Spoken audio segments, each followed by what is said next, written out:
Tell your friends! Tell your friends about Hooks and Ladders, but also about songstudio.ca. You can get all kinds of information about songwriting, tips, and all kinds of stuff. Anyway, like, follow, and subscribe. That's what we need. That's what you need.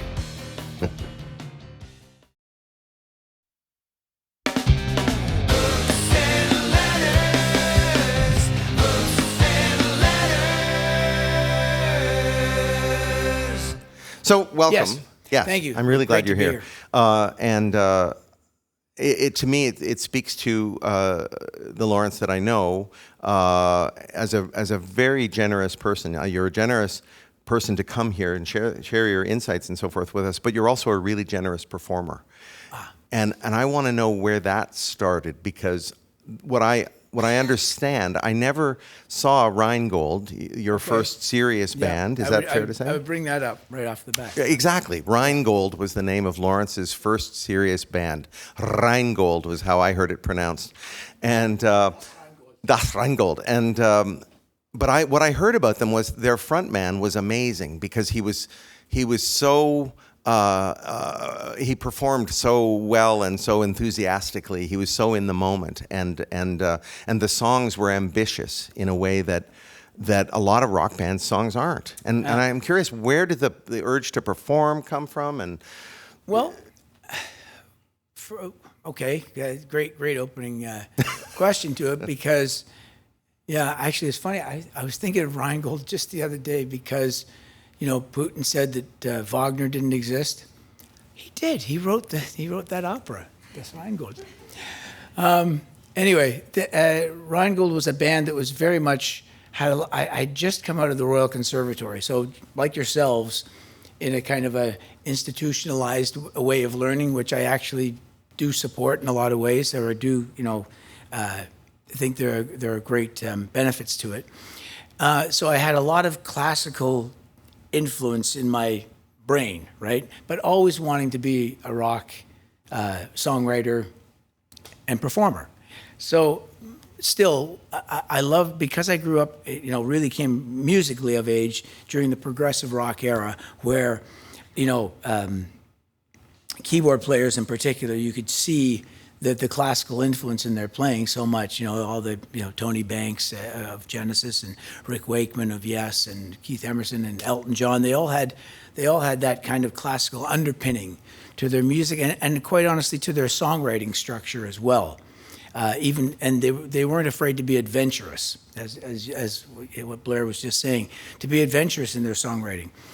Now, the performing side of it, however, so once I graduated from the conservatory, I went straight into playing clubs, which is one thing that younger people, I think, lack a lot today, is they don't have that immediate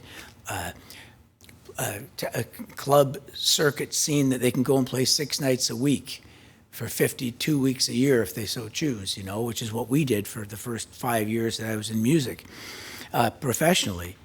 That sparks all kinds of things in your mind, that first of all, you know that you have to perform because you're competing against jugs of beer. Like back then, these are all bars, so they're all serving alcohol. People are kind of unruly in a lot of ways. You have to do things to get their attention. You could take all of that and put it right into what the essence of songwriting has to do anyway. You're trying to distract people from whatever it is they're in the midst of, and have them say, look over here, listen to this, connect your life to this for the next 3 or 4 minutes. And in our case, it would be a whole night in a club. And that's where the performing side of it and the theatrics, or sometimes histrionics, would kick into the whole presentation, was just basically to hold their attention. Does that answer that? I think that it does, but yeah. I'm making notes because I like it so much. Yeah. Wagner is real. He wrote down.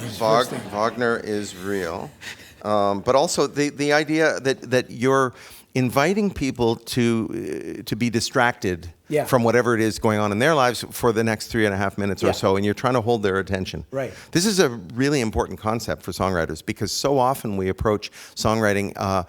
The pejorative way of putting it would be to call it selfishly, but we do it purely for ourselves, right? Which is fine if that's your choice. But wouldn't it also be great to invite people in and have them join you in your... Without that, music's conversation. It's a language, right? So we know that. If you're just talking to yourself all the time, it's like you say, there's some joy in that. I spoke to myself all the way on the drive here, but speaking to you is far more meaningful because this is the interaction that has to happen, and basically it's what I analyze in every single song I listen to. When I had the radio on the way, and anything I like or even don't like, I just want to see what are you saying, what are you trying to pull me into here that is of any interest, and so that's I think that might be the ultimate key element to it.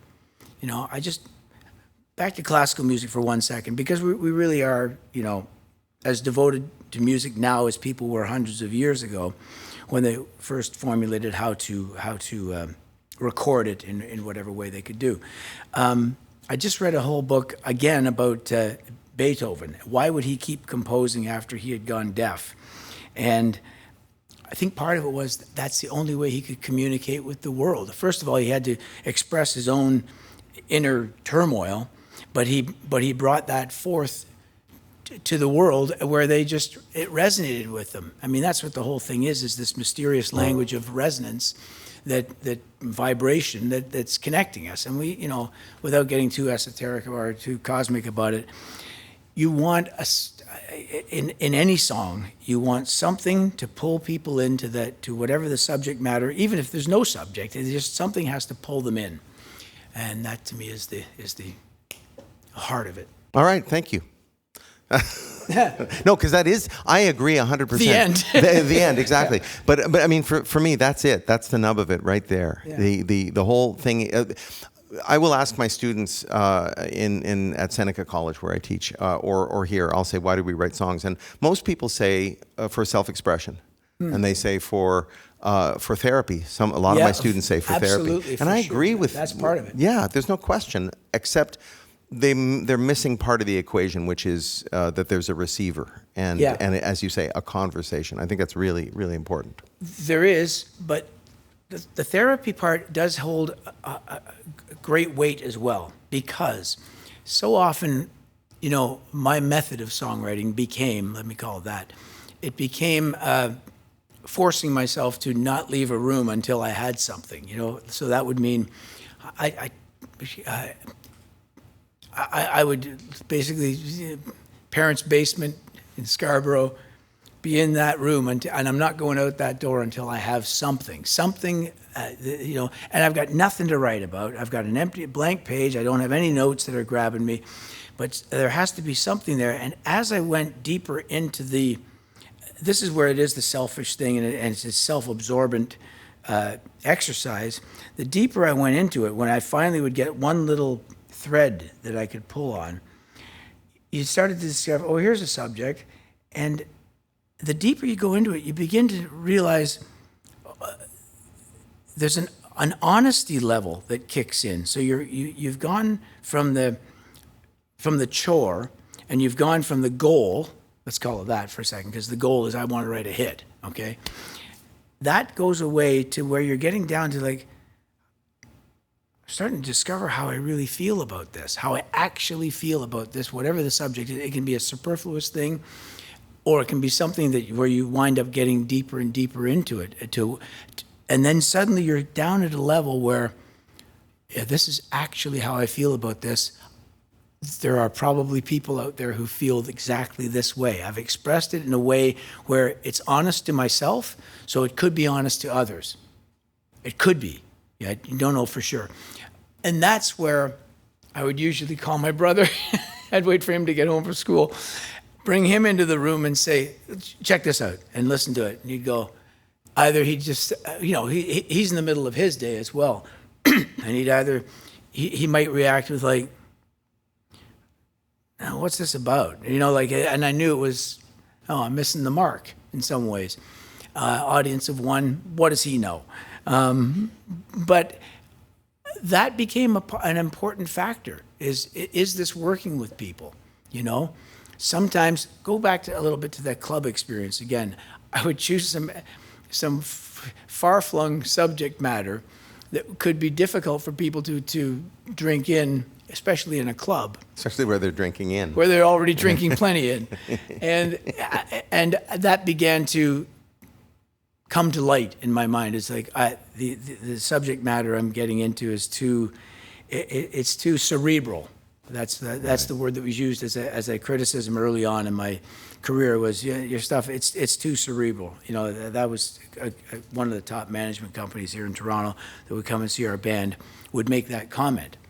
And, so I looked up the word cerebral and... That's a good line. Yeah. And anyway. Well... Yeah. Oh, yeah. Actually, Blair, sorry. Yeah. There's something Yeah, I want go. to circle back to. Yeah. Because you and I, one of our bonds, if you want to call that musical bonds anyway, is that we're both Beatle fanatics. And that's the first true experience I had, like millions of musicians of my vintage, that Beatle performance on Ed Sullivan, which was a variety show. Some of you know what it is. Some of you don't. Actually, none of you do. You're far too young. It was a variety show where, what a variety show is. And, I mean, I was only 7 when they came on, and I remember my parents being excited because I'm originally from Scotland, and there's a group from Liverpool that's not far from Glasgow. My mom, I remember the whole setup and everything, and my dad saying, apparently they're very good. I remember them, and then, and then they come on, and Ed introduces them. And this moment in my life is like, because up until then I was absolutely going to be a Toronto Maple Leaf, but then the very opening thing, we were about 30 seconds in, and my dad, who was an excellent musician and eventually became a really big Beatle fan, initially, right, his reaction was 30 seconds in, he went, what the hell is this? Right? My mom was much more kind of like, just sort of curious about it, right? But with me, it was like my whole body was like, I don't know what this is, but this is it. This is whatever is out there in the world. Right. My life is just way better right now. And part of it was, I keep thinking back to that moment. The performance was engaging.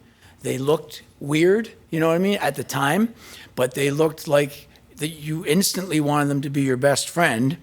And the vibration just worked for me.